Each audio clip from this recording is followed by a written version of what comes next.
अस्सलाम वालेकुम जी। आज हम सीखेंगे स्केलर्स एंड वेक्टर क्वांटिटीज़। आपने पहले चैप्टर में जो फिज़िकल क्वांटिटीज़ पढ़ी थी उनको हम दो कैटेगरी में डिवाइड करते हैं। तो कुछ उनमें स्केलर्स हैं और कुछ वेक्टर्स हैं। तो ये क्या होते हैं, इनके बारे में थोड़ा कॉन्सेप्ट है, और उसके बाद वेक्टर और स्केलर को रिप्रेजेंट कैसे किया जाता है वो भी देखेंगे। तो सबसे पहले देखें स्केलर क्वांटिटी क्या होता है। देखें ऐसी फिज़िकल क्वांटिटीज़ जिनको डिस्क्राइब करने के लिए सिर्फ़ और सिर्फ मैग्नीट्यूड की ज़रूरत हो और साथ में एक सूटेबल यूनिट हो। जैसे आपने मास मेजर करना है, आप कहते हैं 2 kg, अब 2 इसमें न्यूमेरिकल वैल्यू आ गई और kg उसका यूनिट हो गया। इसके अलावा आप टाइम मेजर करते हैं, लेट्स सपोज आपने उसको 10 सेकंड मेजर किया तो 10 वैल्यू हो गई, सेकंड उसका यूनिट हो गया। इसके अलावा किसी और चीज़ की आपको ज़रूरत नहीं है इन क्वान्टिटीज़ को डिस्क्राइब करने के लिए। तो इस तरह की फ़िज़िकल क्वान्टिटीज़ जिनको डिस्क्राइब करने के लिए सिर्फ मैग्नीट्यूड चाहिए होती है, उसे हम नाम देते हैं स्केलर क्वान्टिटीज़ का। Scalar quantity is described completely bye its magnitude only. और ये ऊपर आप एग्जांपल से मैंने हाईलाइट कर दी हैं। Example of scalars are mass, length, time, speed, volume, work and energy. ये वो फिजिकल क्वांटिटीज़ हैं जिनमें डायरेक्शन जो है ना वो ज़रूरी नहीं है। ठीक है जी, तो डायरेक्शन ज़रूरी नहीं है, इन्हें स्केलर कहा जाता है। और इसके अलावा इनके लिए ख़ास बात ये है कि स्केलर्स पोजीशन के साथ अपनी वैल्यू चेंज नहीं करते। सपोज़ ये मास ही कंसिडर कर लें, एक बॉडी का अगर मास यहाँ 20 kg है, आप उसको उसकी पोजीशन चेंज करेंगे तो वो 20 kg ही रहेगा। अगर आप उसको माउंटेन पे ले जाएं, या अगर फ़र्ज़ करें आप प्लैनेट ही चेंज कर देते हैं, फ़र्ज़ करें अर्थ से आप मार्स पे मूव करते हैं, वीनस पे मूव करते हैं या मून पे जाते हैं, तो उसका मास चेंज नहीं होगा। लेकिन ये जो स्केलर क्वांटिटीज़ हैं ये पोजीशन डिपेंडेंट नहीं होती।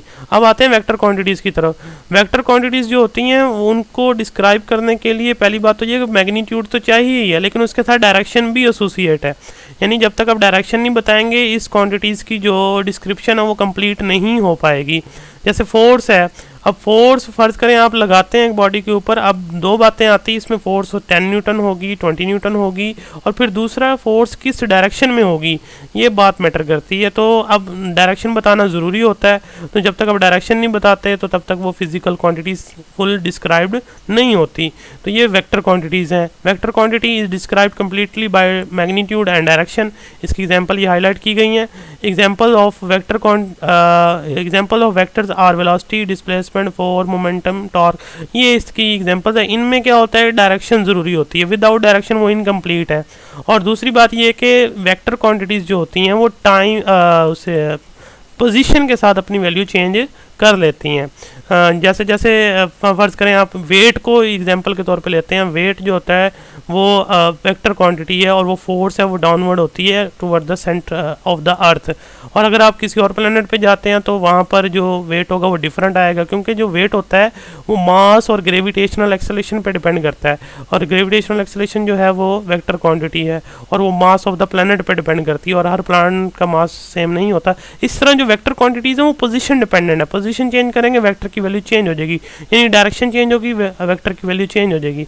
अब इसमें एक एग्जांपल है, उसमें बताया गया कि डायरेक्शन क्यों ज़रूरी है। देखिए ये एग्जांपल है, साइड पे टेबल है, इसके ऊपर दो फोर्सेस एक्ट कर रही हैं। अब दो सिचुएशन हो सकती हैं अगर हम बोलते हैं दो फोर्सेस एक्ट कर रही हैं। पहली डायग्राम में देखें दोनों जो फोर्सेस हैं वो राइट साइड पे एक्ट कर रही हैं, जबकि दूसरी जो सिचुएशन है उसमें एक फोर्स राइट साइड पे और एक फोर्स लेफ्ट साइड पे है।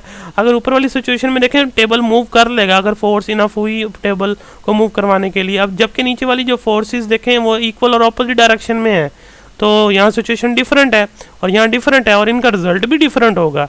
तो आप सिंपली ये नहीं बोल सकते इसके ऊपर दो फोर्सेस एक्ट कर रही हैं, और आपको बताना पड़ेगा कि दोनों फोर्सेस किस डायरेक्शन में है।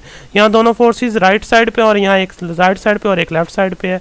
तो जब तक आप डायरेक्शन मेंशन नहीं करेंगे वेक्टर क्वांटिटी की डिस्क्रिप्शन कंप्लीट नहीं होगी।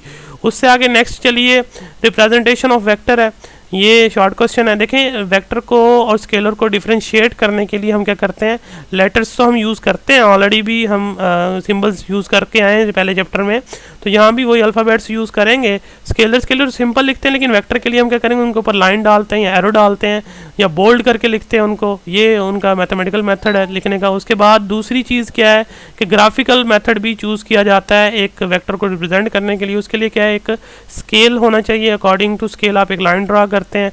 लाइन की जो लेंथ आती है वो मैग्नीट्यूड को शो करती है, और लाइन के ऊपर जो टिप आप शो करते हैं वो डायरेक्शन शो करती है। जैसे ये लाइन ए बी है और ये डायरेक्शन दी हुई है वेक्टर वी। तो graphically vector can be represented by line segment with arrow head. The line AB with arrow head at B represent a vector v, the length of the line AB gives the magnitude of the vector v on the selected scale, while the direction of the line from A to B gives the direction of vector v. तो ए से B ये इसकी direction आ गई, और जो length होगी vector की वो स्केल के अकॉर्डिंग होगी। अगर आप मेंशन करते हैं ये सेंटीमीटर में मेजर करेंगे तो आप मेंशन करेंगे, फ़र्ज़ करें ये फोर्स है तो 1 centimetre is equal to 1 newton. अगर ये 5 सेंटीमीटर की लाइन है तो वो 5 न्यूटन फोर्स होगी, और डायरेक्शन जो आप उसकी ए टू बी आप मेंशन करेंगे। तो ये वेक्टर को रिप्रेजेंट करने का तरीका है।